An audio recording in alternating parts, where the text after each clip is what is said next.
5. Será porventura o estilo que hoje se usa nos púlpitos um estilo tão empeçado, um estilo tão dificultoso, um estilo tão afetado, um estilo tão encontrado a toda a arte e a toda a natureza? Boa razão é também esta. O estilo há de ser muito fácil e muito natural. Por isso, Cristo comparou o pregar ao semear. Compara Cristo o pregar ao semear, porque o semear é uma arte que tem mais de natureza que de arte. Nas outras artes, tudo é arte. Na música, tudo se faz por compasso. Na arquitetura, tudo se faz por regra. Na aritmética, tudo se faz por conta. Na geometria, tudo se faz por medida. O semear não é assim. É uma arte sem arte. Caia onde cair. Caía o trigo nos espinhos e nascia. Caía o trigo nas pedras e nascia. Caía o trigo na terra boa e nascia. Ia o trigo caindo e ia nascendo. Assim há de ser o pregar.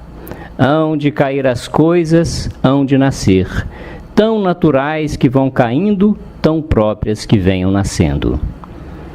Que diferente é o estilo violento e tirânico que hoje se usa. Ver vir os tristes passos da Escritura como quem vem ao martírio. Uns vêm acarretados, outros vêm arrastados, outros vêm estirados, outros vêm torcidos, outros vêm despedaçados. Só atados não vêm. Há tal tirania? Então, no meio disto, que bem levantado está aquilo. Não está a coisa no levantar, está no cair. Notai uma alegoria própria da nossa língua. O trigo do semeador, ainda que caiu 4 vezes, só de 3 nasceu. Para o sermão vir nascendo, há de ter 3 modos de cair. Há de cair com queda, há de cair com cadência, há de cair com caso. A queda é para as coisas, a cadência para as palavras, o caso para a disposição. A queda é para as coisas, porque hão de vir bem trazidas e em seu lugar, hão de ter queda. A cadência é para as palavras, porque hão de ser escabrosas, não hão de ser escabrosas nem dissonantes, hão de ter cadência.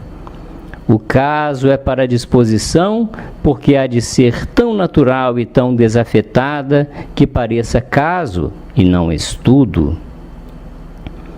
Já que falo contra os estilos modernos, quero alegar por mim o estilo do mais antigo pregador que houve no mundo. E qual foi ele?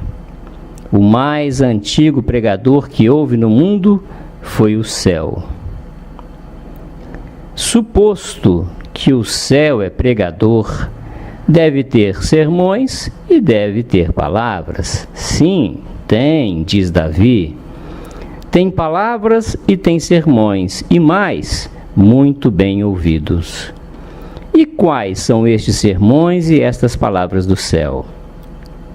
As palavras são as estrelas, os sermões são a composição, a ordem, a harmonia e o curso delas. Vede como diz o estilo de pregar do céu com o estilo que Cristo ensinou na terra. Um e outro é semear, a terra semeada de trigo, o céu semeado de estrelas. O pregar há de ser como quem semeia, e não como quem ladrilha ou azuleja, ordenado, mas como as estrelas. Todas as estrelas estão por sua ordem, mas é ordem que faz influência, não é ordem que faça lavor. não fez Deus o céu em xadrez de estrelas, como os pregadores fazem o sermão em xadrez de palavras. Se de uma parte há de estar branco, da outra há de estar negro. Se de uma parte dizem luz, da outra hão de dizer sombra. Se de uma parte dizem desceu, da outra hão de dizer subiu.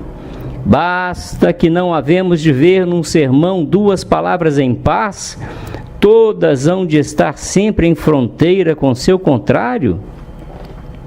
Aprendamos do céu o estilo da disposição e também o das palavras.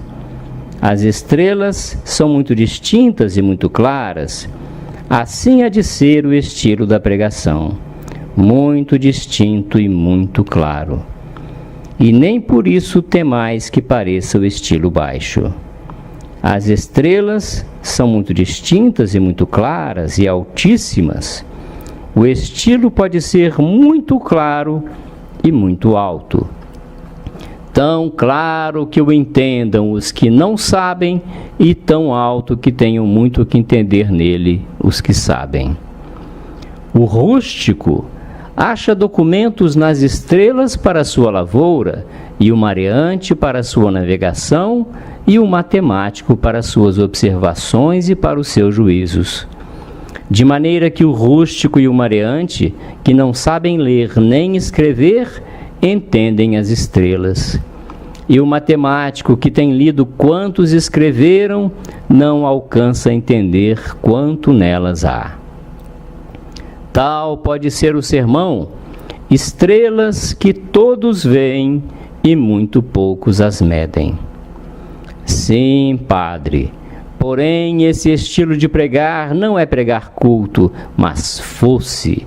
Este desventurado estilo que hoje se usa, os que o querem honrar chamam-lhe culto, os que o condenam chamam-lhe escuro, mas ainda lhe fazem muita honra. O estilo culto não é escuro, é negro, e negro boçal e muito cerrado. É possível que somos portugueses e havemos de ouvir um pregador em português e não havemos de entender o que diz? Assim como Alexicon para o grego e Calepino para o latim, assim é necessário haver um vocabulário do púlpito.